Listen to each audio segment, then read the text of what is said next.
Everyone. Welcome to this Festival of Debate live stream. Thank you for joining us tonight. My name is Joe and I'm from the not-for-profit social enterprise Opus Independence that coordinates and runs the Festival of Debate. Now, for those of you who might not have come across the Festival of Debate before, it's an annual programme that we run every year that brings people together to discuss new ideas that can shape our understanding of the world. Now, our whole programme is pay what you feel to ensure as many people can access our events as possible, but we do rely on donations from audience members to help us make it happen.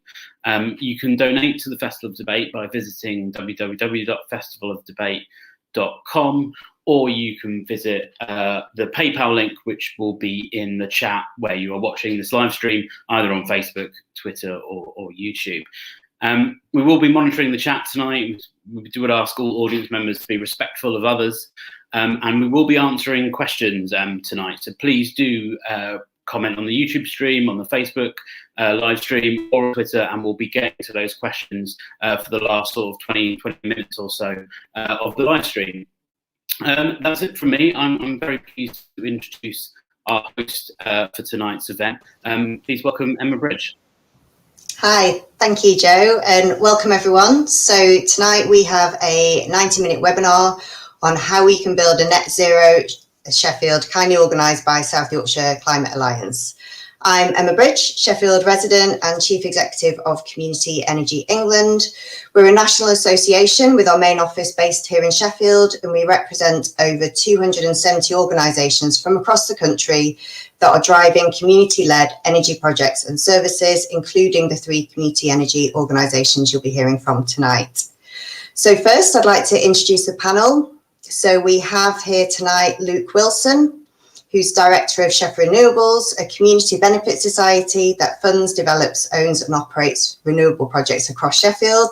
Hi, Luke. Hello. We also have with us David Molson. He's the Group Leader for Sustainability and Climate Change at Barnsley Council and a board member of Energised Barnsley, which is the largest joint community and local authority owned rooftop solar scheme in the UK. Welcome, David. Hi, everybody.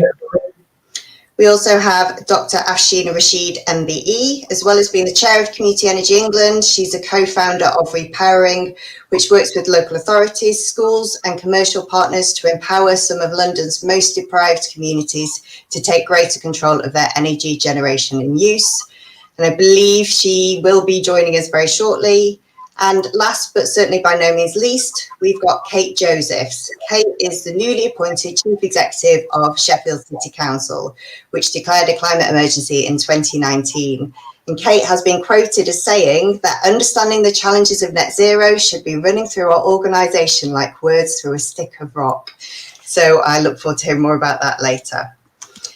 So I wanted to spend a couple of minutes just setting the scene really for the discussions this evening. So tonight we're going to be exploring how we can create a deliverable vision to build a net zero Sheffield, how we can accelerate and scale up local energy production, and how we can learn from other successful projects in South Yorkshire and elsewhere. So firstly, in case any of you aren't actually sure what net zero means, it essentially refers to achieving an overall balance between emissions that are being produced and emissions taken out of the atmosphere. So within this, tonight's debate will be mainly focused on renewable energy at a local level. Now, that's not to say that other types of action aren't crucial, but we wanted really to give sufficient time tonight to delve into actionable ideas around energy. And if you look on the Festival Debate programme, there's lots of really interesting talks that have taken place around food, hydrogen, faith and climate as well. So I recommend that you look at those. And there is certainly lots to discuss related to energy, as the energy system is transforming at an incredible rate. We're moving from old, inefficient, large, centralised energy systems to smaller, more flexible, or you might have heard the term smart, localised, decentralised energy systems. And we're moving rapidly from polluting fossil fuels to renewable energy and other clean technologies. Solar, wind and power have been big technological success stories in particular over the past decade, with prices falling even now, an incredibly cheap, effective way of producing energy. But much more still needs to be done. We need to ensure that clean, affordable energy is available to all. We need local solutions that address local needs and opportunities. We need energy systems that not only tackle climate change now in the urgent timescales required, but also resilient to future changes and address broader inequalities. That's why I'm really excited to hear from tonight's panelists, who are all striving to tackle these challenges at a local level. Communities and local authorities working together can produce some really impactful projects that can also transform the places that we work and live for the better. I'm not saying it's going to be easy, it's certainly not. Behaviour change is going to be essential for over 60% of the recommended interventions if we're going to reach zero carbon. And this means that this will impact on people's lives.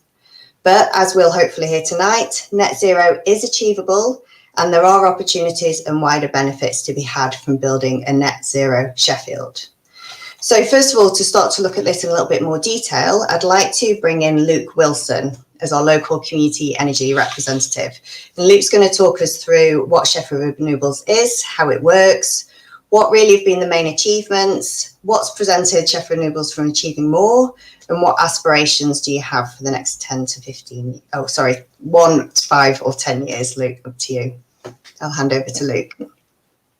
Thanks, Emma.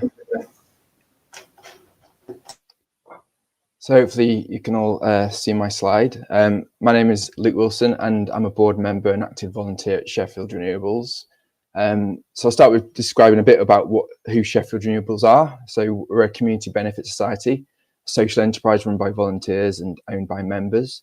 We fund, develop, build, own and operate renewable energy schemes within Sheffield. We were established by a group of volunteers in 2007 and we continue to be run by and for local people. We're financed through investment from members of the community, and as a community benefit society, we operate as a business with profits being reinvested in new work and benefiting people locally for our community benefit fund, which supports local social and environmental initiatives. We're all about participation, involving local people as volunteers and investors in the development, delivery and ownership of energy production, working together to make Sheffield a more sustainable place. And we're also part of the wider, diverse movement of community energy organisations, which can be found across the country. So what does that involve? Well, I went a bit overboard with clip art to try and illustrate in one slide what we do. So bear with me whilst I run through this, but hopefully it won't get too messy. So basically Sheffield Renewables is all about a collective effort of local people who want to take meaningful, practical climate action where they live. Individuals work together to pool resources, develop renewable energy projects. They share skills, knowledge, time, and importantly, raise investment through community shares. The investment allows us to install renewable energy schemes on partner sites with whom we enter a long-term lease, and we generate and supply zero carbon discounted electricity to our partners. The sale of that electricity generates income and allows us to pay back community shareholders with any surplus supporting local, social, and environmental causes. The whole process makes good things happen in Sheffield, and it's increasingly not just about climate and all things green. There's clear evidence that community energy delivers a greater return on investment through the additional socio-economic benefits it provides to localities. So why do we do it? We're all about taking local, practical climate action, collectively playing our part to help achieve a net zero Sheffield. We want to protect the environment. We create zero emission renewable energy, generate carbon savings, and our profits fund further environmental and social initiatives. We believe in the strength of working together, building a community to work towards a more sustainable city. It's about new ways of doing business, investing and retaining money in the local economy. As a social enterprise, our profits are reinvested. We're a cooperative and it involves democratic decision making for our members. We're community financed and owned. And evidence shows that community energy delivers more value for money for a local economy than purchasing similar energy from a traditional commercial provider. And ultimately, it's about a pride in Sheffield and we wanted to make a positive contribution to the city. So why do people invest? And this can be summed up in this quote from one of our members. Investing in Sheffield Renewables is about more than financial returns. It's about putting something back into our city and contributing to a more sustainable future. So how do we do it and what does it look like? We've taken a long route to get to where we are. We spent a lot of time looking at a hydro scheme in Sheffield, which fell through. We won't go into the details of why that was. But through our collective effort since then, we've developed, financed, installed, and now own and operate 4 solar PV sites across the region. Our community energy schemes are installed on a range of partner sites, such as High Green Development Trust, Lembas, the food wholesalers in Healy, a primary school in Rotherham, and South Yorkshire Police Headquarters in Attercliffe. The projects have a total installed capacity of 176 kilowatt peak, and we've been generating and supplying zero carbon electricity to our partners for 7 years now. So far, Sheffield Renewables have raised nearly £300,000 in community shares. We've installed the 4 solar PV schemes, which have generated 900,000 kilowatt hours of zero carbon renewable electricity. The sale of that electricity has helped as electricity generators allow us to return £48,000 of capital and £24,000 of interest to our community shareholders. It has also raised a community benefit fund of £13,000, which to date has been given to the South Yorkshire Energy Centre and their efforts in helping tackle fuel poverty across the city. We have saved 370 tonnes of CO2, and our community energy schemes have helped local organisations save money on their electricity bills, enabling them to invest in their services and activities within the city. And importantly, to put it truly into perspective, we've generated enough made in Sheffield zero carbon renewable electricity to brew 45,604,000 cups of tea. There's been a number of barriers which we've faced. Most recently, the loss of the government's feed-in tariff subsidy has had an impact on the viability of our projects. There's still a lack of clear national support for renewables and particularly community energy. And the potential of community energy is hampered by regulation and costs, which effectively means local generators of electricity can't be local suppliers. This means that our choice of suitable sites is narrowed down significantly. We have to find the right fit with our business model. Mainly, that involves an adequate roof space where electricity generation has to be closely matched with the demand and usage on the site. As a volunteer-led organisation, our capacity is limited to the willingness, commitment and enthusiasm of volunteers to get stuff done. And this means that essential project feasibility and development work is somewhat curtailed as it takes time and resources which we're in short supply of. As we don't have our own sites to install renewable energy, we are dependent on mutually beneficial partnerships. And our biggest barriers haven't necessarily been technological challenges or problems with raising finance, it's been with finding partner sites to work with. These barriers have taken many forms, but tend to involve bureaucratic barriers, issues around decision making and speeding that process up, procurement, legal and financial hesitancy, a risk aversion in some organisations, a lack of urgency and also a lack of capacity and resources to enable project development. But there is hope, and as Emma's kind of alluded to, the overall energy system's direction of travel is in our favour. Energy production is moving from large energy generators to smaller ones. The energy market is moving from centralised energy production and distribution to decentralised local energy production and consumption. And where once transmission was through large pipes and cables, we are seeing a move to local supply, transmission and balancing supply and demand locally. The distribution of energy will work both ways, not just the top-down approach of days gone by, but where before consumers were passive, they will be prosumers and they'll be actively participating and benefiting in the energy system. There are a number of wider national agendas on renewables, climate action and economic development which support what we're trying to achieve, which is basically local communities taking practical climate action for the benefit of local people and places. The local electricity bill, which has been promoted by powerful people, would, if made law, give electricity generators the right to become local suppliers, i.e. sell their energy directly to local people and making it financially viable to do so. The agenda around community wealth building recognises that traditional economic development practices are failing to address the economic challenges of our time, such as the climate emergency. It's a people-centred approach to local economic development, which redirects wealth back into local economy and places control and benefits into the hands of local people. Community energy is a really good example of it happening at a local level. And the community wealth building approach clearly identifies the importance of local government as a key anchor institutions and as the leaders with the collective power to direct and deliver on this agenda.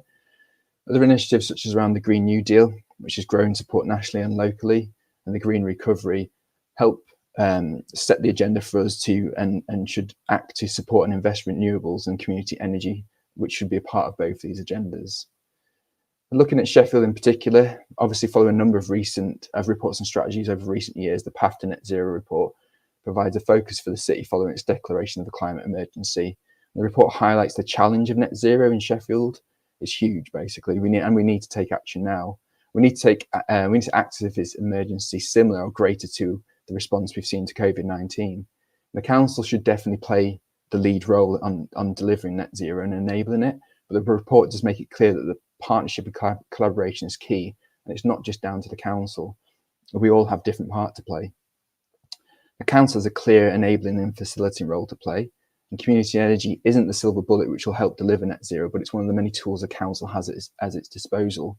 Community energy can help the council deliver net zero across its own estate, for example, through raising the finance and delivering viable energy projects which the council may otherwise not have the capital funds to deliver. And importantly, interventions such as community energy should be actively encouraged, especially when evidence shows that community energy can deliver 12 to 13 times the social and community benefit to the city that commercial installations could deliver.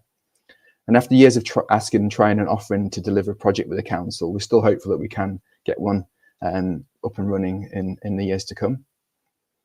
So our future directions: we're a robust organisation, we're volunteer run, we've got low overheads. We don't necessarily have to do more, but we have a committed board, members and volunteers and supporters who want to do more. And despite the barriers and frustrations we face, there's still enthusiasm to develop the organisation further and deliver more projects. We don't want to stand still, we want to do more. We're all about taking practical climate action in a way which benefits Sheffield. About 5 years ago, we had a loose target of aiming to get 500 kilowatt peak installed capacity in the city, with a really loose target and that target keeps getting pushed back. And we believe that subsidy-free solar is still possible if the conditions are right. So that's where the majority of electricity is used on site and there's a negligible reduction in price in electricity paid. Our solar PV model as it stands is still viable. This is likely to be schemes under 50 kilowatt in size. And partnerships are as ever key to continuing our work. And we are continuing to identify potential project sites and partnerships and opportunities in the Sheffield area.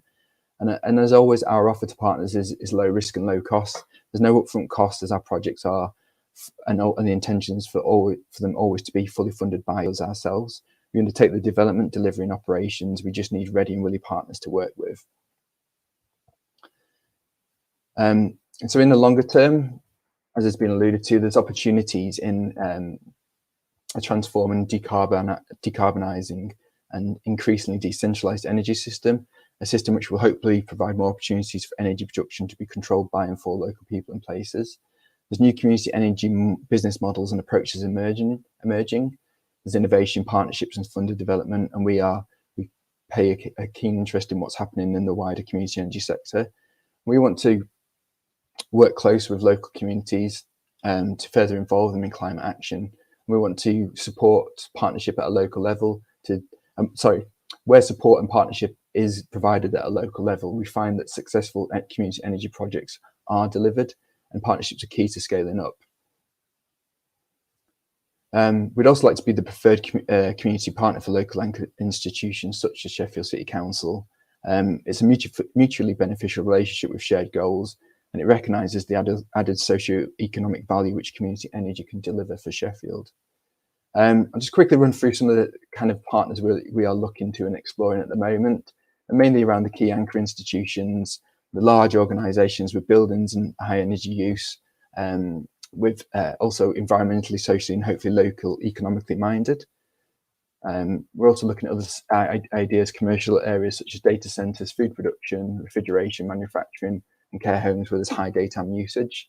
And just looking at the wider, bigger picture of community energy and the ambition elsewhere. As an example, Ray Valley Solar in Oxfordshire has recently started developing the UK's largest community-owned renewable solar park. It will be the Low Carbon Hub's 48th installation and the first ground-mounted installation. The project will have a total installed capacity of 19 megawatts. And importantly, it will create more than £10 million of community benefit funding over the project's lifetime. And quickly, just thinking about examples elsewhere and what's possible in that blue sky thinking of and the ambition that we maybe have got, why not take a well-known unusable capped landfill site in Sheffield and add a community-owned solar farm on it, generating zero carbon electricity right here in Sheffield. This example, a landfill site being capped for a solar farm, has been developed elsewhere in the country. Why not do it in Sheffield? Thanks. Great, Luke, thank you. That was really interesting. And if anyone watching is from any of those anchor institutions or can think of any sites where we could put a community-owned solar farm, then do have a look at Sheffield Renewables website as well. Thanks. So I think now we'll move on to the next panelist and come back to Luke for some more questions in a bit. So the next speaker is going to be David, who is going to talk about a slightly different community energy project, so partnership between the local authority and the community. So David, do you want to tell us a little bit about what Energised Barnsley is and how it works and what the main achievements have been so far? Yeah, absolutely. So my name's David Malsom. I'm the group leader for sustainability and climate change within the council, and I also sit on the board of Energised Barnsley as a trustee board member. Unfortunately, Andy Heald, who's the chief executive of Energised Barnsley, can't make it tonight, so I've stepped forward to speak a little bit more about it. Andy, as Emma knows, is really well regarded in this sector. Very well respected, both by other organisations and also by government, including BEIS. So, Energised Barnsley, it's the largest local authority in community energy solar PV and battery storage project in the UK. It's based in Barnsley, it's led by Energised Barnsley, and it's a registered independent community benefit society, although it trades as Energised Barnsley. Barnsley Metropolitan Borough Council are a key partner and a custodian trustee with 2 members of staff sitting on the board. The main aim of Energised Barnsley is to reduce energy bills and promote sustainability in vulnerable households, which it does by installing PV and increasingly batteries to council homes. But it also works through the distribution of its surpluses to good causes in and around Barnsley. So recently it's completed the LED fit out of the Age UK office, reducing its energy costs, its relamping costs, while significantly improving the lighting and the overall customer experience. The original project in Barnsley had a capital value of £20 million. What we wanted to do was to develop community energy at scale. However, the launch day, it was all arranged at the town hall. We had the mayor there, the leader there. It coincided with the government fit review. So what that was, the government actually had a programme of reducing the fit tariffs which supported this particular programme. So in response, the property was reduced to the residential systems which could be installed before the end of the year and the commercial systems which could be installed within 12 months. So as a result of that, it went from a 20 million quid project down to a £2 million project. What it actually delivered, we've installed 1.5 megawatts of rooftop solar installations across 321 domestic properties and a further 16 sites of council-owned buildings. That's a mixture of schools and our own facilities. It's continued to innovate, so it's included 100 domestic batteries, and it's also secured funding for a further 75, and we mix that with air source heat pumps. So Energised Barnsley is very much about innovation. It's very much about mixing solutions together. So it's certainly not just about solar PV. It's generated over 5,000 megawatt hours of electricity. And the important bit for me, it's saved over £300,000 in electricity costs there to our vulnerable residents, our residents in council homes. And it's also reduced carbon by slightly over 2,500 tonnes since 2014 when this process started. So funding, the £2 million, that's actually been funded with the mixture of an £800,000 retail bond and a £1.2 million loan from the Ethical Lender Charity Bank. I think what's really important, and certainly going forward for Barnsley, local residents and institutions were able to invest into the project. It's got a very active membership and is seen part of the Barnsley landscape. So investors in the first 5-year bond have received a rate of interest of 5% per annum. If you look at whatever interest rates you're getting at the moment, you'll see that that's actually very attractive. The Barnsley Solar Bond, as it was branded, that raised the £800,000 target figure in just under 3 months. And as I said, this allowed residents to invest. I think this is the important bit for me, is that local ownership in the community bond is in excess of 60%. So something that really that people can buy into, and I think that community tie-in, that community focus really is the key for us going forward. So all our solar installed to date has had feed-in tariff support. The loss of feed-in tariff has actually posed significant problems for us in terms of going forward, but I'll cover that in a moment. So for me, the Energised Barnsley is very much about innovations. As I said, Andy, and I think Energised Barnsley is very, very well regarded. It's probably more well regarded outside the council than inside the council, because it works with a wide range of institutions, including BEIS, including universities, including energy companies. And it's not just about installing solar PV, it's about trialing new technologies, trialing new ways of doing things. So we've had pilots with Barnsley Homes, who manage our council homes. So this has included person-to-person trading, battery impact, demand-side response, how we can increase the effectiveness of solar through utilising batteries. As I said, peer-to-peer and demand-side response, to try and understand and stretch new commercial models, because of the fact that now it's a subsidy-free solar market in the GB. A couple of examples. So the demand-side response, we compared and contrasted some new build properties, council properties that we built. These were Code 4 sustainable homes with already installed air source heat pumps and solar PV. So what would the impact by adding a smart battery and a smart control system? How would that actually work? And as a comparison, a second group of households were built post-war standards, so sort of typical post-war semi. They've been retrofitted with dual-purpose air source heat pumps, and they provide an additional set of analytical data, which Oxford Brookes University and Northern Power Grid have actually looked at to see how new methods of funding and new methods of paying for energy can actually work in the real world. I think, for me, what are the barriers? Well, number one, it's money. The feed-in tariff is a significant problem for us in terms of the size of the scheme. I think things have moved on slightly, and there are commercial arrangements now where we can actually get round that, and I'll come to a couple of those in a moment. The hidden costs of solar programs are a significant barrier. Certainly for us, when we've looked at grid reinforcement costs. So if you want to go out and build a larger solar facility, in the first instance, you need to talk to your local DNO, who in our case is Northern Power Grid. And the first question is, well, can the grid actually cope with the extra electricity that's being generated? And this is a national problem, to be fair. And very often that the DNO will upgrade the local grid for you, but there is a cost to do that. So that can be significant, which again causes problems in terms of the viability programs. So what do we actually want to do going forward? I think to date, Energised Barnsley has remained deliberately small, in a sense, so that we can actually understand the risks and get a sense of what works and what doesn't work.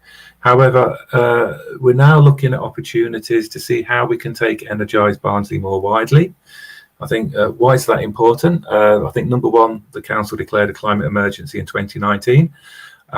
And we've also got a programme called Barnsley 2030. So Barnsley 2030 is a thematic programme which really imagines Barnsley in the year 2030. And one of the themes is sustainable Barnsley.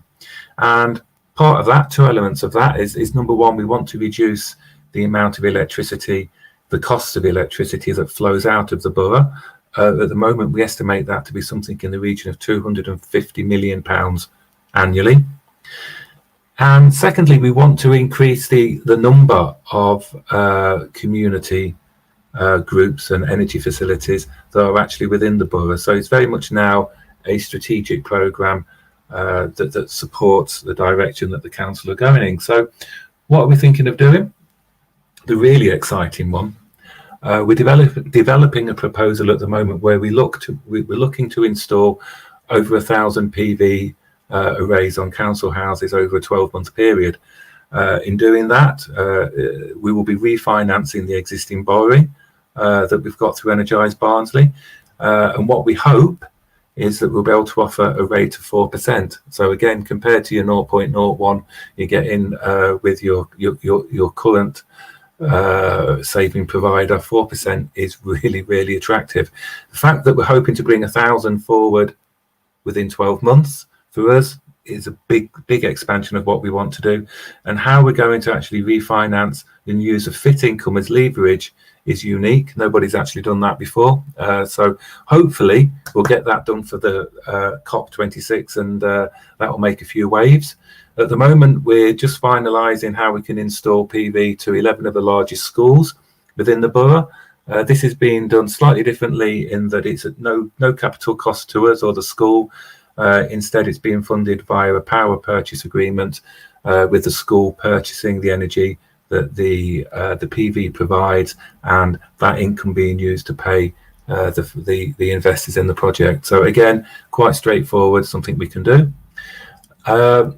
We are actively looking at how Energised Barnsley can support us to install solar farms across the borough. Again, what we don't want to do is particularly to do this in isolation.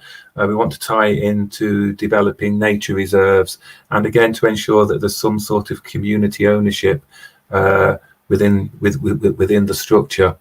And I think that widely that Barnsley has an ambition to be seen as the place where people who want to invest in green projects, who want to support community ownership, will come and actually invest their funds into our borough. So I think we started relatively slowly.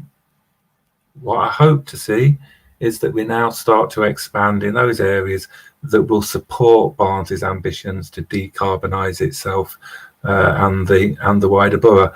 I think there's lots of opportunities out there in terms of innovative financial arrangements, and there's lots of funders out there who want to fund this type of project. The issue, I think, is more of the fact that local authorities bringing these funding projects forward and looking for external funding, and also the size of the fund. Very often, they're looking for funding opportunities of tens of millions of pounds, which is a struggle for us. So I think at some point it may be that some sort of a basket of investment is taken forward as opportunities in the near future. And that's it for me. Thank you. Brilliant. Thanks, David. I remember the launch of your first share offer. I was there speaking, and just as I was getting off my chair to talk, I got a text message about the FITS change. So yeah, I remember that day well. Thank you. So we'll come back shortly with some more questions for you. But now I would like to introduce Afshin Rashid. Afshin, thanks so much for joining us. I know just how busy you are. So yeah, tell us about Repowering. We'd love to hear more about what you're doing down in London. Oh, thank you. There, unmuted myself. Hello, everyone. Thank you for having me. Yeah, so I think I've got some slides. So I'm Afshin, co-founder, CEO of Repowering. It was lovely to hear Sheffield Renewables' journey, and Luke, when you were talking about the volunteer-led, we were there 10 years ago, so that's great. So I hope this can inspire you in terms of your journey looking forward. So we, if you can move on to the next slide, please. I'll tell you a little bit about us. We started off in Brixton. Our ambition was, to create resilient, empowered communities across London, and we deliberately focused on very tangible, practical projects to start with, which were solar panels on community buildings. We started with social housing, and we always knew that we wanted to go beyond Brixton, and we wanted to be able to enable other organised community groups to do the same. So like many other community energy organisations, so we work with community groups, local authorities, and we help to plan, build and fund low carbon futures in those communities.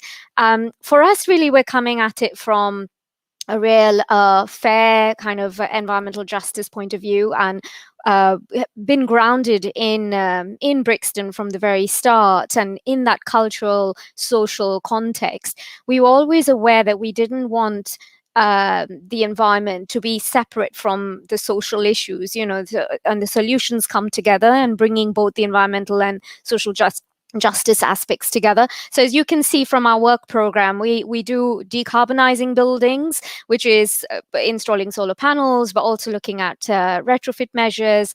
But it's also wrapped around this element of providing tangible impact to those local communities through leadership, by mentoring, training opportunities for young people as well as for adults. And we're not only about just the demand side in terms of the generation side, but also very much about tackling fuel poverty in the communities. And there is a link and a thread between them, because, and I'll share with my slides further on, where we're looking at it is we want to make sure that our approach is inclusive, and that people who can't afford to buy their homes, they can't afford to invest in solar panels or the technology, they are still part of are able to participate and benefit from this green tech revolution that's happening. So that's very much at the heart of what we do and why we do. And alongside that is the social investment. So as Luke and David were saying, community shares or bonds, but our core so far has been around community shares, which gives people that ownership. So that's how we've kind of divided up our work programs. And if you can move on to the next slide, I can tell you a bit about the history and the context is what really we see as makes Repowering unique, is really about that empowering. So yes, we started off as the volunteers ourselves when we started this journey, but now our role is really about enabling others to do the same. And so that real kind of mentoring role that we play and supporting, there are many people who are volunteering in their communities, but they might not always be able to see a project from start to finish, or social, the personal circumstances come in the way, and where Repowering is there to help and enable and support the volunteer group or the directors in that particular community. And we've also worked in places where maybe a natural community energy group might not exist, but there are all these community networks that you can bring together and identify and create a new community energy group, and we do that as well. And as I said, we're enablers. We are really proud about the diversity and inclusion that we build into our engagement strategy and our work. Just speaking to what David's saying, this is such an exciting space when it's not just about the solar panels, and it's really about creating and pioneering ways in which the system could change and the interaction of different technologies. And there's the net zero, the smart local energy systems to, just transition. There's just so much for us to do as community energy groups.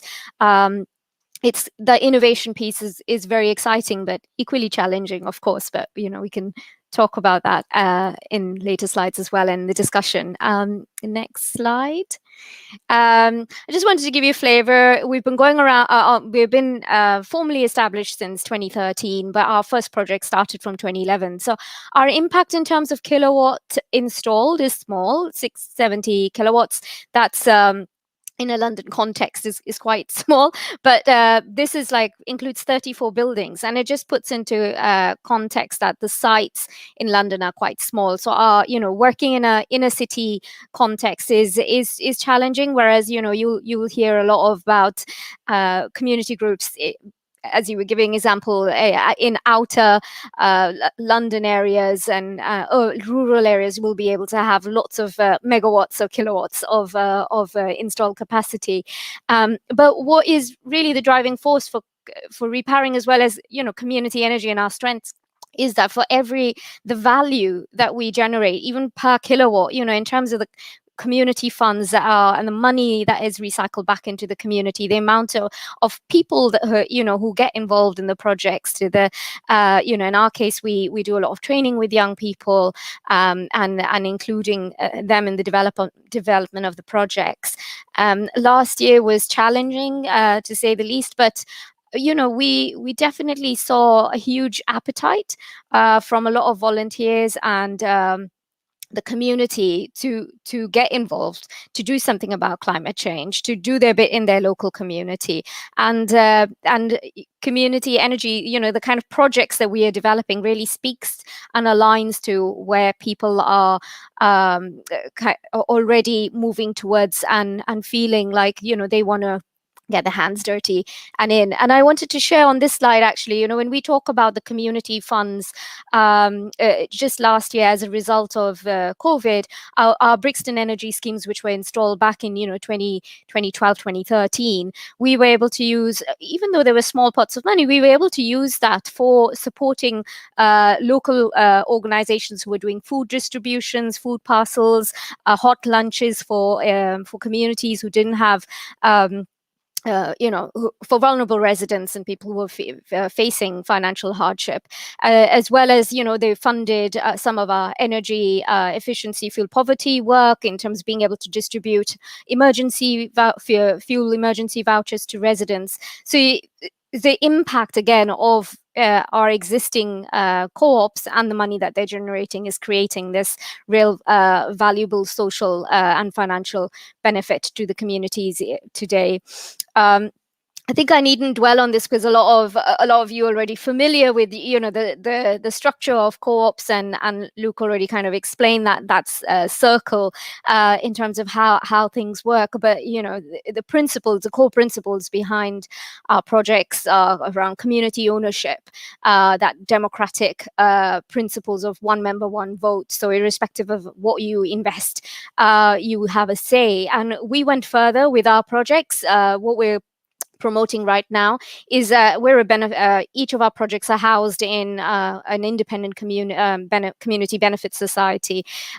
So those community benefit societies, while you have a share offer, you can invest and become a member. But what we're also promoting in that community is, right, you might not have the money to invest, but you can still become a member through a nominal £1 membership fee. And those investing or those putting in a £1 membership fee will both have an equal say in decision making. And we've done this deliberately because we want that inclusion. We don't want people to see a community energy project as something, or they've got money to invest and I can't participate because I don't have the money to invest, and how am I going to benefit from this, or why should I participate, why should I be part of this? And we really want to be very inclusive, and so that's something that we've been actively promoting in our co-ops that we're working in. If you can move on to the next slide. I just wanted to touch on, this is very corporate speak, isn't it? Our services, but I'm just going to talk about some of the projects that we have, and I heard some of the barriers that others were sharing as well. So, of course, we do rooftop solar projects. We worked in different boroughs. Just to share a bit of our journey, when we started off, our projects and the co-ops that we were establishing were estate-based or, in a particular locality. And now we are looking at more borough-wide co-ops. So we've gone from a Brixton Energy Solar one, which is a project on one particular building, to now we've got Lambeth Community Solar, which covers the borough as a whole.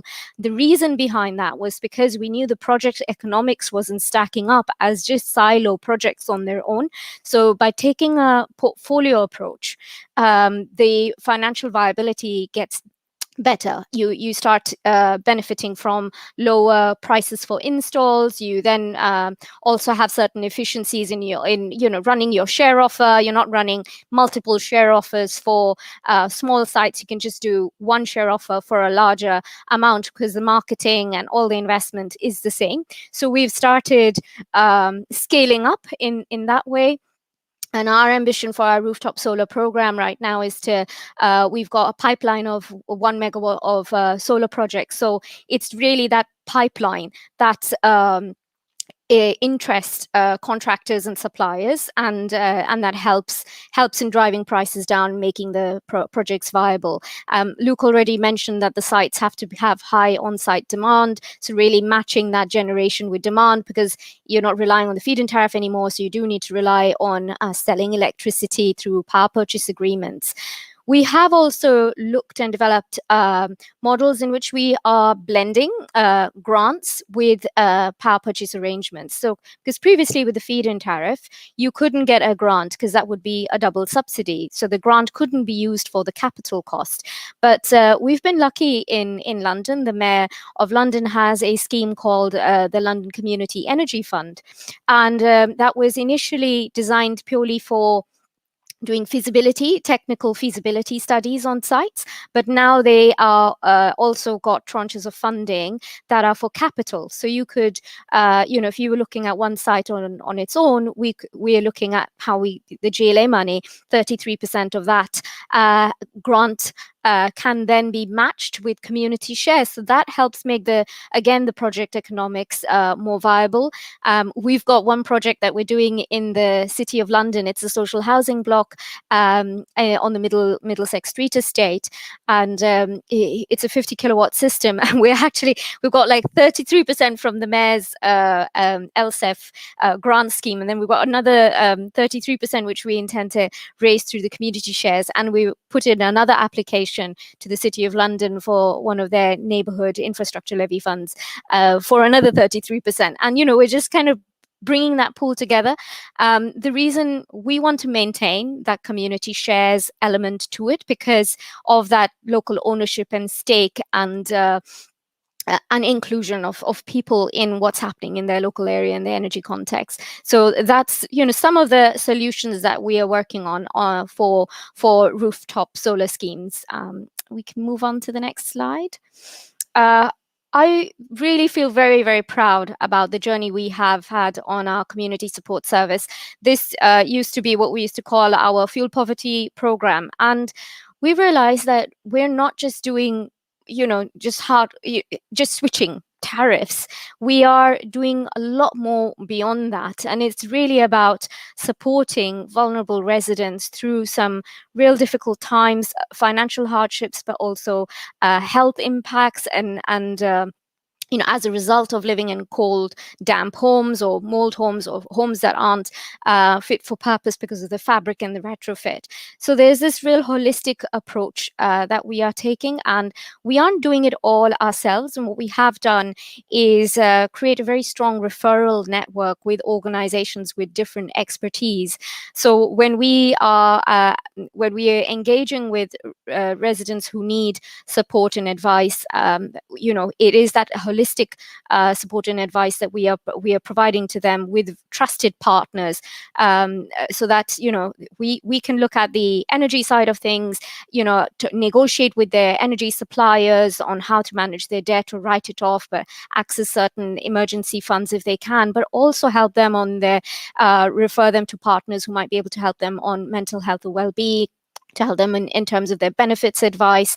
And that really wraparound holistic service we found particularly important during last year. And our approach to this has been having locally rooted champions who live in the area, who were able to really actively participate and identify and penetrate into communities that are hardly reached or not heard of, not communicated with. And so that was a really a positive approach that we took through last year, and it's really worked very well. And we are developing that further and we're currently looking at our strategies, how we take that further. But it is something that community groups have a real strength in, and I would really encourage other groups to really look at this side of things alongside the generation. It's really about how to help those most vulnerable in your community. And I wanted to touch on our community engagement approach here, and I think we most community energy groups have this and do this. We've invested quite a lot in terms of the journey, and as I said, Repowering started off as a volunteer group ourselves, and we've gone through a journey of doing it ourselves to now enabling others. And what does that mean, and what does that look like? And working in new communities, working in communities where maybe some of these networks don't exist. So how do you go about creating community energy group, and how do you bring people involved? And we do a lot of things around, the standard engagement process of running an event, door knocking, but really that consistent approach of being present in a community and identifying existing social networks. So that's been really key. Is work with communities are organized in many shapes and different forms and around different themes. It's identifying them and working alongside them to identify champions, local volunteers. That's when you shift from engagement to having a group that you're working in partnership with, or that you're, there are a lot of anchor organizations who are already embedded in the community. So, for example, we work in West London, in North Kensington, and those organizations like the Westway Trust, the Dolgano Community Centre were real anchors and already connected in their community. We tapped into that to identify people who were willing to get involved in our community energy projects. And once the co-op gets established in that decision making, the volunteers drive the energy forward. So you go from being loosely engaged to being really empowered in driving forward the co-op. And through that process, there's the mentoring and training work experience for people. Next slide. And we call these our core benefits.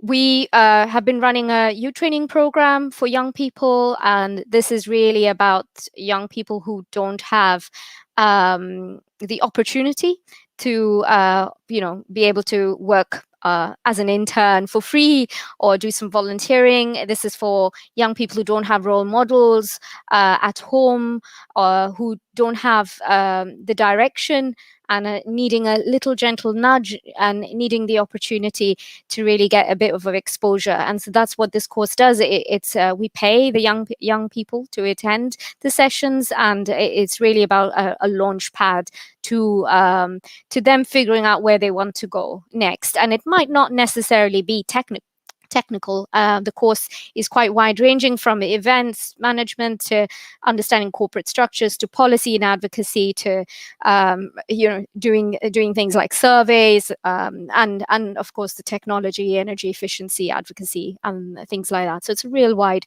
range of things that we've developed, and we're taking a pause at the moment because we want to develop the next phases. When young people get involved in this training course, we want to join the dots to help them progress from this to an apprenticeship to a job. So we're just working through the next steps right now on this. I think I'm going to run through a few slides because I think I'm overrunning on time. So maybe if you can just move along. I'm not going to touch about the social investments because I think people are very familiar with community shares. But I wanted to just share here again on that innovation piece. I think there's a huge opportunity again for community groups here to get involved in the new technologies and integration of the solar with the demand side, with the battery storage, and looking at community heat or other areas which might be more best suited to your local area. And I wanted to share that Repowering is part of a program called Green Skies, which is funded by Innovate UK. And this is in the borough of Islington. And it's to design a smart low carbon, low smart local energy system, actually, sorry. So like SLES. And there is a piece here which is around replication, and I believe that Sheffield and West Midlands are part of the replication for this project, and seeing how we can, as we are testing and developing things in Green Skies, how we can then replicate it in Sheffield. And I believe there's Sandwell. Potentially that's also being involved. So I just wanted to flag that there is an opportunity for collaboration here. So I'm glad that that I was given the opportunity to speak here, and I thought, oh great, maybe we can join the dots and see what we can do. Brilliant. Thanks so much, Afshin. I know you had quite a lot to pack in. I always feel really inspired No, it's great. I always feel very inspired after hearing you speak. It's great for us to hear in Sheffield everything that's happening down there. So I'm sure there'll be lots of questions for you afterwards. But for now, I would like to bring back in Kate, please. Hi.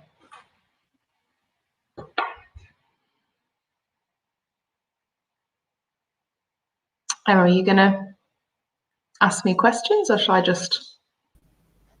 Oh, hello. I'm back now. Sorry. Disappeared. So you joined the council as new chief executive in January. Is that right? That is right. And so much has happened since then, hasn't it? We've got a new Labour Green administration, local area committees, a new community structure, which will be coming in next year. So that's a lot to grapple with. So how are you going to manage the council's ambitions for the climate emergency within that? And how are you seeing renewables contributing to that? Well, you're right. Lots of things have changed in the very recent past with the result of the election. But I think all of the changes offer a really great opportunity for us to move forward with some real pace on our ambitions in relation to net zero. For those who follow these things, you'll have seen that the new cooperative administration has made a commitment to implement the recommendations in the Pathways to Zero report, which has been mentioned a few times tonight. A key part of that agreement, and I think what that does is obviously creates real clarity, it creates real specific ambition for both the council as an organisation in terms of what we do in our own organisation, but it also and Luke and others have spoken to this, how we play a role as leader, enabler, galvanizer, if that's a word, across the city. So I think that the changes overall in our kind of the administration mean that that commitment just continues. That's something that has been a theme of this year, certainly since I started.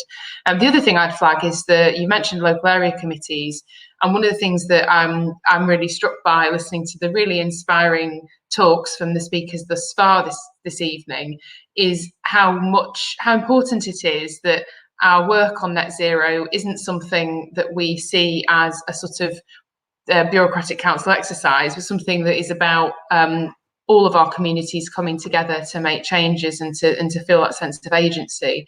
And I do think the implementation of the creation of local area committees is another aspect where, as a council, we're really keen to work much more proactively around community engagement, community empowerment, and doing that in order to support ambitions in net zero is something that I'm really keen and passionate about. I suppose a few other things I'd just say in terms of how I see the kind of specifics of the challenge ahead of us and the opportunity ahead of us. Clearly, and this is like probably teaching grammar suck eggs, but I'll make the point: addressing the climate emergency is bigger than just net zero carbon. It's about a transition, I think, to a new phase in our history as humans, to be completely honest. And we've got to seize that opportunity to make this a fair and inclusive and just transition. And I think some of the things, particularly Afshin just speaking there about the work that's been done through her organisation on jobs and skills, there's a huge opportunity here to think about how we create green jobs to replace brown jobs or old industries, how we think about the way that this can improve outcomes and well-being, and also improve, give, as I said, an opportunity for people to really engage in their communities. I think that the challenges are obviously, we're not naive, and it is going to be hard, but there's an awful lot of potential there. In terms of renewables, I think that we obviously need renewables to be at the heart of this plan in order to achieve the reductions that we need to make. But I think the other benefits are really clear from all the presentations we've heard. That idea of the potential for reduced energy costs, for self-sufficiency energy, for income generation potentially, agency, for communities and individuals to feel part of something, that kind of cooperative circular economy idea, and to create jobs.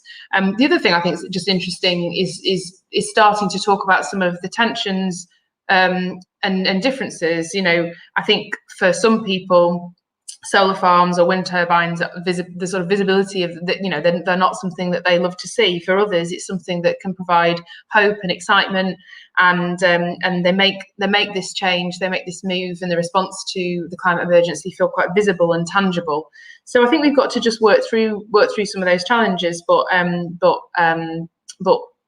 openly and in a way that recognises that that the role we have as a council is to provide leadership, to make things possible where we can, and to also, as you quoted me right at the beginning, to make sure that we're holding ourselves to account as an organisation for ensuring that we are educated, that we know, that we are that we're carbon literate, and that we are really thinking about how all of the decisions we make, even down to some quite specific, maybe small seeming decisions, can and might either benefit or disbenefit our overall ambitions in relation to net zero, resilience and sustainability. Great, Kate, thanks. It's great to hear you saying a lot of that stuff, and that's the beauty for me of community energy as well. So just on that public acceptance, community energy is a trusted intermediary, and by bringing communities into the process, you're doing things with them and not to them. Yeah. That's just so important. So we've heard a lot tonight about the barriers that projects are facing in Sheffield and elsewhere. What do you think are the specific barriers in Sheffield, and have you started to think about how these might be overcome? Yeah, I think Luke was really diplomatic, so thanks for that. Thanks for that, Luke. And alluded to some of the challenges of bureaucracy, which I recognise in as the chief exec of a large organisation like Sheffield City Council, that part of we can both be a galvanizer and we can be a barrier, and we can be that at the same time. Different parts of the organisation can be pulling in different directions, and I would be a very naive chief exec to say I'm single-handedly going to suddenly make the whole 8,000 people all march in lockstep every single day. But I think one of the things that we can do and we must aspire to do as a council is to recognise that we need to be able to have that coherence. We need to be able to signpost better. We need to be able to notice where there are tensions, anticipate those tensions, and bring them to the fore and deal with them, rather than sort of putting everything in silos and boxes. So I think as a minimum, our ability to talk to each other as an organisation and to make those connections is really important. And that goes back to some of the things I've already talked about at the summit before the election, around just making sure that all of our staff are supported and enabled to understand what being an organisation that cares about responding to the climate emergency actually means, and making that real for them.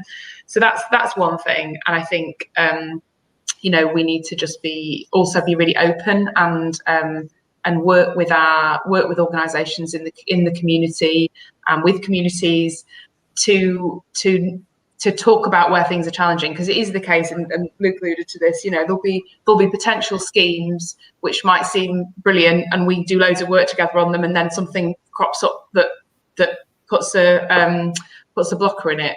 Equally, there'll be things where they might seem to have no hope at all, and if we just put the work in, we might be able to get around things. So I think there's something here about how we work, how we get a culture of working with organisations in the community. And I thought it was really interesting and positive to hear about what's being done in Barnsley. And I think we have a bit of a culture in Sheffield historically of being quite a bit insular and learning from other areas, like unashamedly.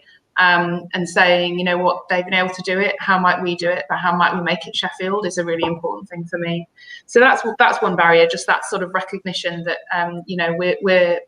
we're all going through this is a big change for lots of people and organisations, and sometimes big organisations are a bit slower and a bit clunkier in terms of responding. But I'm very keen for us to do everything we can on that.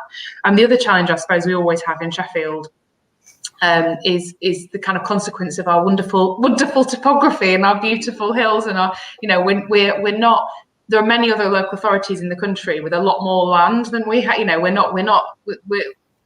the thing that makes us amazing and makes us this amazing outdoor city also means that we're not blessed with loads of spare land. So we've got to be creative, and we've got to think about how we work particularly with anchor institutions, which is a point that Luke made, and across our organisations, and be creative. And actually, again, Asheen is really good prompt there. If this can be done in Brixton, if it can be done in Kensington, Chelsea, if there shouldn't be any reason why we can't do it in Sheffield.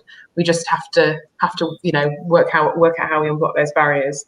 And then I suppose the challenge we've got to start being ambitious and creative around financing, and sort of it's really easy it's not easy. It's often the case in the context of very challenging public sector finances to just not be able to see a way through on some projects. And I think we've just got to try and again get creative and work particularly across the mayoral combined authority, and think about how we're galvanising and using our collective creativity across South Yorkshire to think about bringing in more financing and more investment to support this. Great, thanks, Kate. And what I've learned from my work kind of across England is that where there is that ambition and that real leadership at senior level, particularly from the council, that's where the exciting innovation comes, and that's where the impact comes, and that's where the community gets involved. So I think just by you demonstrating that leadership through this event and kind of what you're saying publicly, I think is so important to be able to bring you and the other departments right across the council as well as other institutions along. I think that will definitely be key. So yeah, great to hear everything that you're saying. And just finally, before we open back up to the panel again, you've already touched on this a little bit, but what do you think needs to happen next? What's going to be your focus next around this? You mean sort of specifically within the council? Yeah.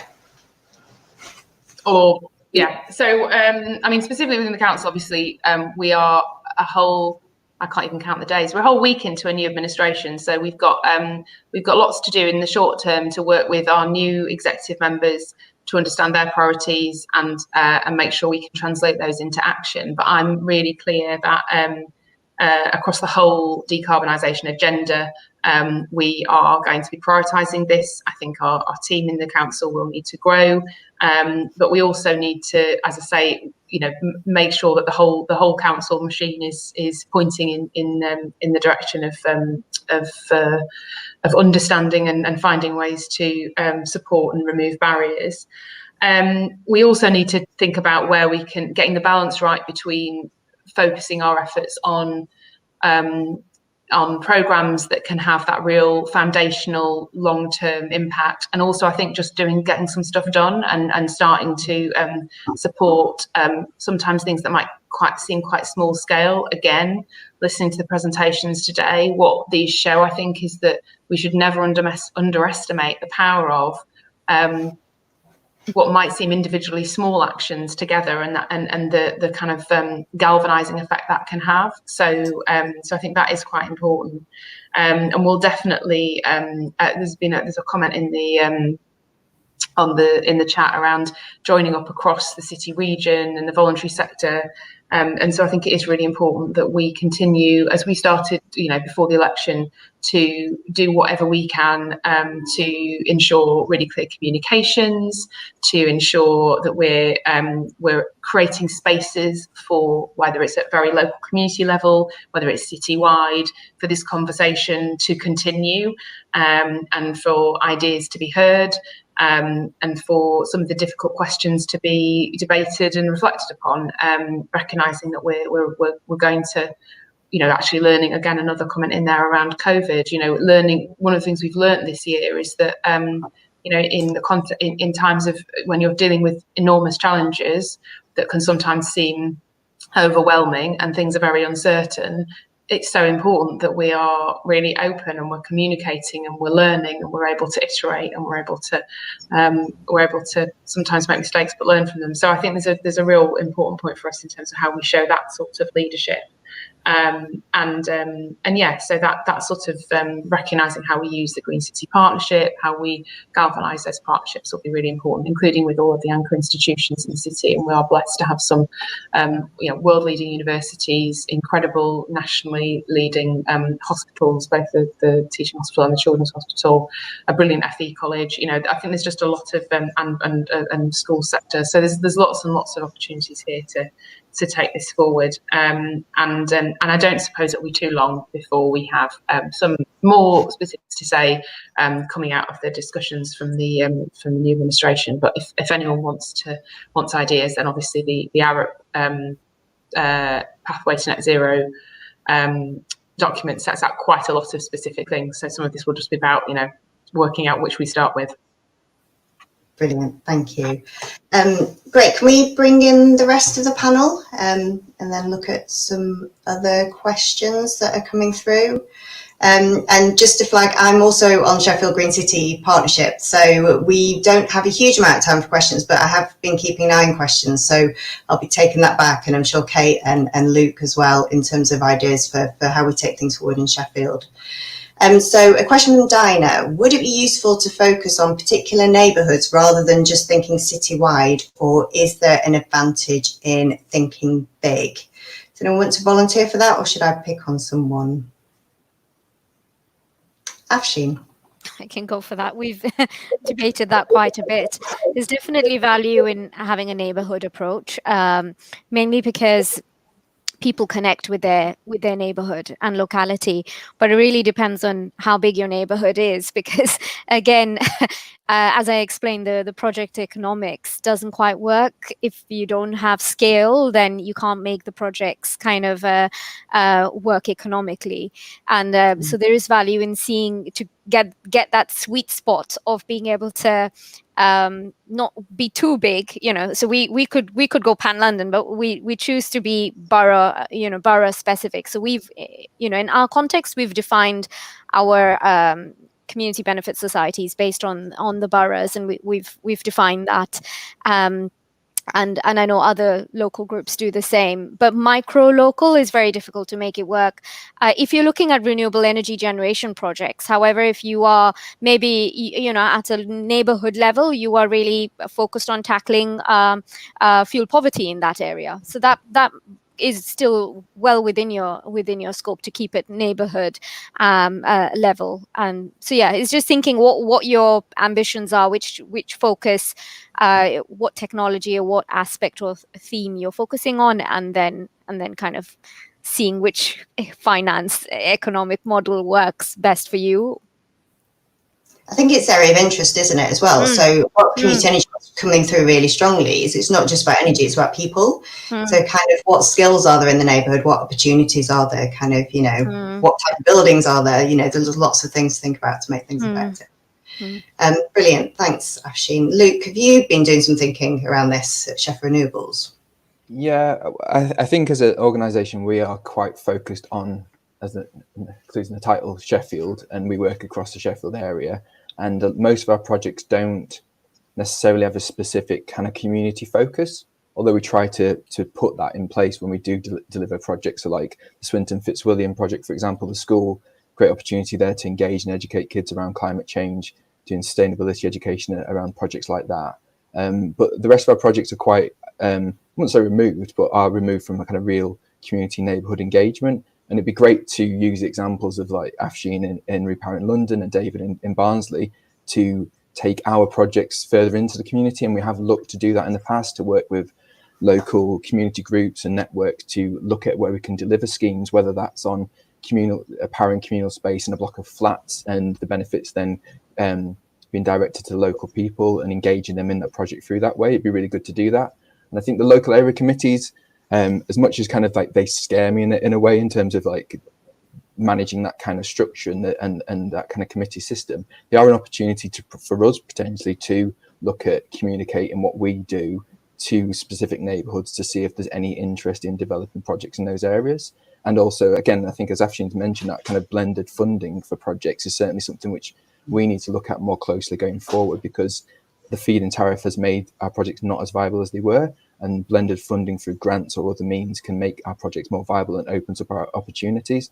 And I think local area committees with their potential like ward pots of SIL money or other funds that they've got will help maybe in the delivery of that. And also they might be good venues to undertake the climate assemblies, which we've talked about and which have been delivered in other cities, to really engage people on like everything that's in the Pathways to Net Zero report, which, you know, when I read it, my climate anxiety kind of went skyrocketed because there's so much to do there. But those kind of local community engagement forums are really good to start having these conversations and engaging in the local area.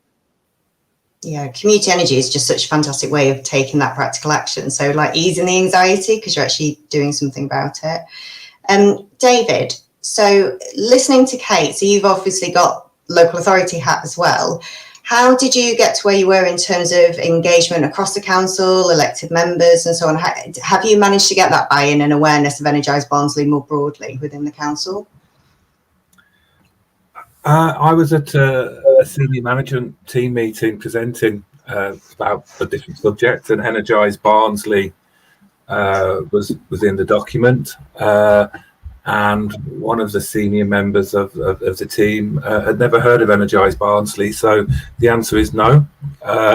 We've not done enough internally, and I think that comes back to I think partly because we want to make sure that what we do is working. We understand the risks, we manage the risks. I think we've come through that process now, and we are at the point where we are looking to develop many different types of projects using Energised Barnsley. I do think, however, from our point of view, there's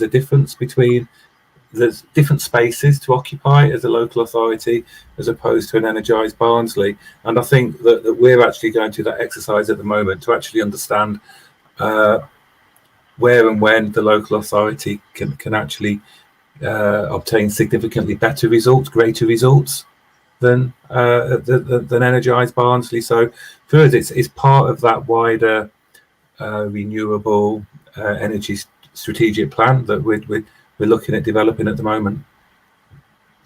Yeah, and it always really interests me that Energised Barnsley is one of the most talked about community energy projects when I'm in other parts of the country in terms of kind of that real model for partnership, but it's less known within the actual borough itself. Just to have you, David, one other question that has come through. So just quickly, are the green bonds in Barnsley underwritten by the council? So are they virtually risk-free as regards default? They are underwritten by Energised Barnsley, so they are not underwritten by ourselves. So no, they're not risk-free. There is the possibility that the funds won't be paid, but because of the structure of it, because we're actually relying, we're investing into council properties, domestic and non-domestic, the chances of the council defaulting on those are minimal. And certainly we've found that from a retail perspective, if institutional investors can actually see that these bonds are involved with local authorities, then the risk just drops away. It's much harder to try and raise money commercially if you're dealing with other commercial organisations. So we do find that if we can underwrite it in the sense of we underwrite it with our purchasing power, then it's a different conversation to have. But no, we're not directly guaranteeing the performance, no. I would just say that quite a lot of the models that are coming through that other groups are looking at as well is that blend of community shares and green bonds. So because they both have their strengths and weaknesses really, and what community shares brings is that extra kind of democratic ownership. So a lot of groups are looking at community shares for their local residents and then bonds to bring in greater investment from outside as well. So that's quite a nice finance model as well to go for. Kate, Joan has been complimentary about Sheffield City Council's communications on COVID. So saying that your comments around that have been really good. Is the learnings coming out from kind of the COVID response that could be harnessed because obviously COVID is a pandemic, it's an emergency, but so is climate change. So can we harness this for the changes that are needed to be made? Yeah, I think there are going to be so many things that we can harness from the learning from COVID, but I think this is a really important immediate transition. So on the communication side, I don't know if Joan means we should redeploy Greg Fell onto a weekly podcast and videocast where he talks about. But what I would say actually is that I'm only slightly joking. I think what Greg and the whole of the comms team have adopted approach throughout COVID, which is about regular, honest, straightforward, clear communication that makes sense to everybody, makes sense to people, and doesn't pull punches, doesn't be overly complex. And I think there's a really important thing to learn from that, which is that it's worked really well. In fact, the comms team have had a national award for it, which I'm super proud of them, and we should all be shouting about. So there's something about, yes, do that. There's also, I think, a thing about how do we understand what we've learned around behaviour change through COVID. So understanding that not all messages land equally with all people. We've got a beautifully, wonderfully diverse set of citizens in this city, and we need to think about how we're in a conversation with our different diverse communities. And I think Luke's point actually about one of the barriers at the moment, I think, on the climate emergency is that it's when you start to really contemplate what is in there, it starts off being terrifying. But then we need to remember, that's how it felt also in March when or in January, February last year, and we've had lots. It's been incredibly hard, and we mourn the loss of all the people we've lost through COVID. But we have also learned that we can get through some really tough times. So yeah, I think lots of stuff on comms and also stuff on how we engage with communities, and very parochially for the council. Many of our officers, I think, have experienced, just an ability to kind of focus on how do we get stuff done? Here's a problem, we need to solve it. How do we get the barriers out of the way? And I really want us to hold on to that in terms of the culture in the organisation. Yeah, no, definitely. And and Joan's responded to say, yes, redeploy Greg. Climate breakdown is a public health issue. And I must admit, I watched the video with him. I think he was sat in the Peace Gardens on a bench, and I found it quite calming watching him talking about COVID somehow. So maybe a nice calming voice. And also James Locke, building upon the diversity side of things and the inclusion, that James has made a really good point around impacting on social justice issues through localized renewable energy solutions seems absolutely key in this conversation.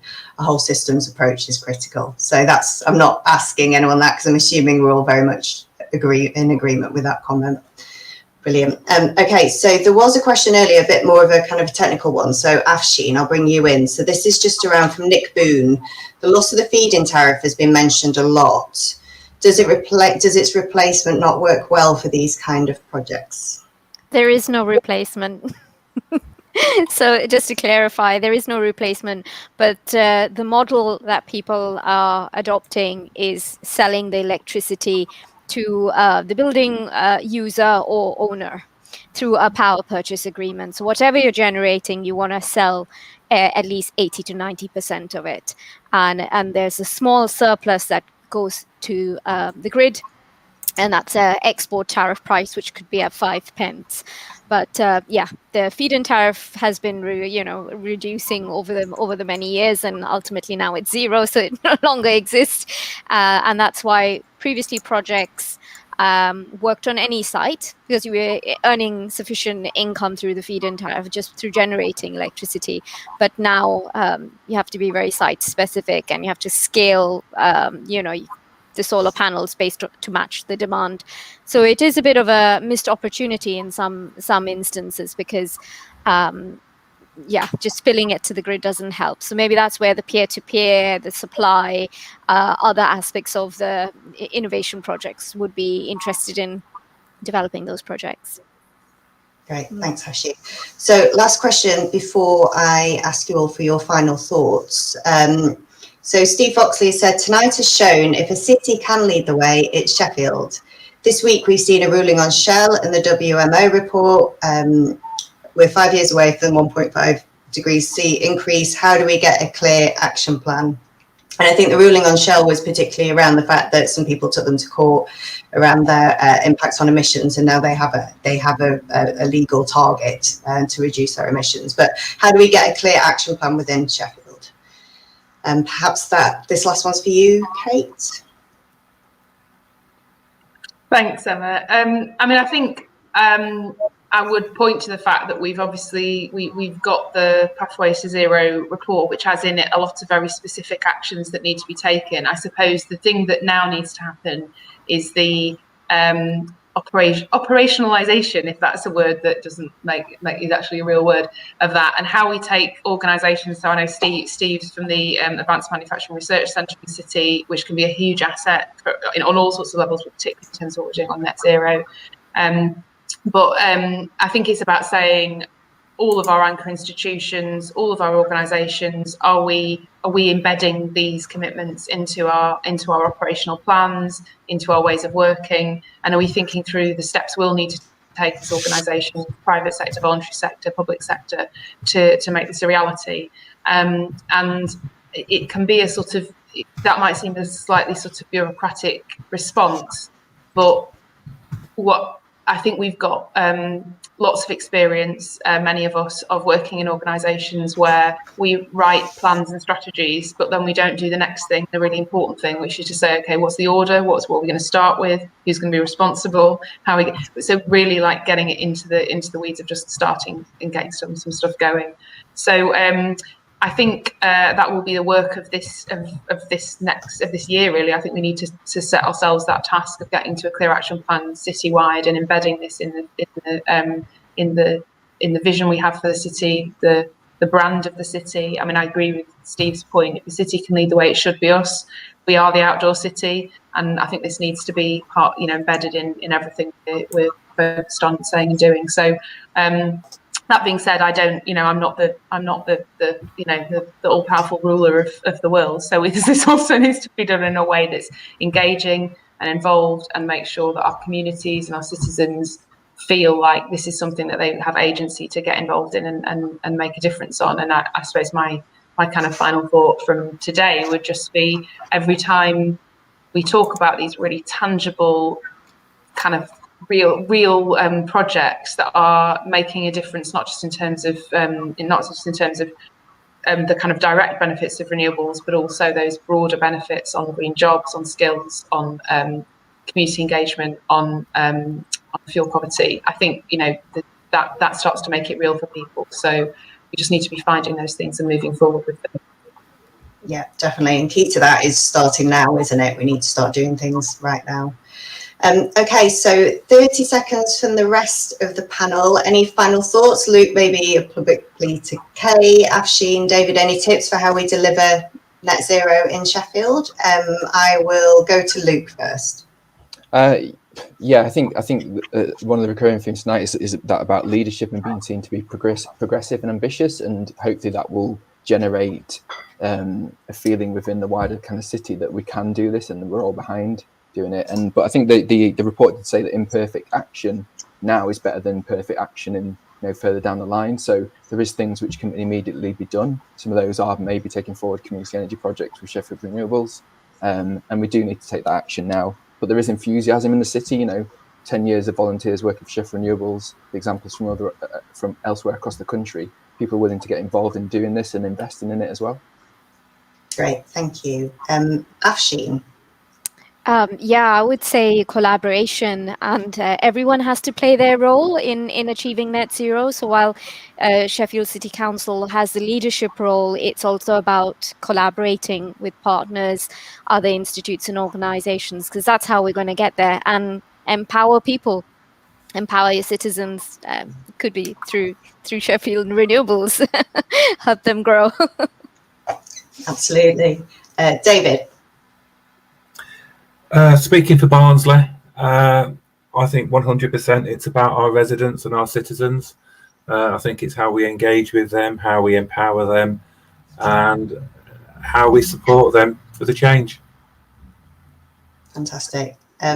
Thanks everyone so much. We could have gone on for far, far longer, but I hope that's given everyone watching a bit of a taste. So if you haven't read it yet, read Sheffield's Pathway to Net Zero report, have a look on Sheffield Renewables website, Repowerings, look up Energised Barnsley, and also thank you so much to South Yorkshire Climate Alliance for organising this workshop and doing all the work behind the scenes to bring us together.